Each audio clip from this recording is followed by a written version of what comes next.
If you accidentally deleted your Jio SIM or reset your phone and lost it, first make sure your phone supports eSIM and that you're connected to Wi-Fi or mobile data. Next, open your messaging app and send a text to 199 with this message, Jez followed by your registered email address. For example, you'd send something like jezmyemail@example.com. After that, check your email inbox. Jio will send you a QR code there, which you'll use to reactivate your eSIM. To reinstall it, go into your phone settings, find the mobile network or SIM manager section, and look for the option to add an eSIM or use a QR code. Then scan the QR code you received in your email. That should get your eSIM back up and running within a few minutes. If you run into any trouble, don't worry. Contact Jio customer support or visit a nearby Jio store for assistance.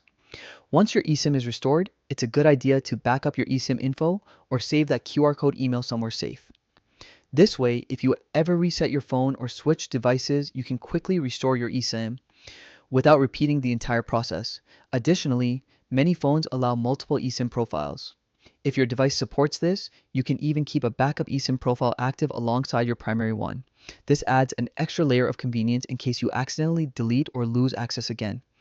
After reinstalling, double-check your network settings to make sure everything is working properly.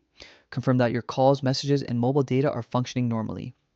Taking these steps ensures that your eSIM is fully restored and avoids any interruptions in service.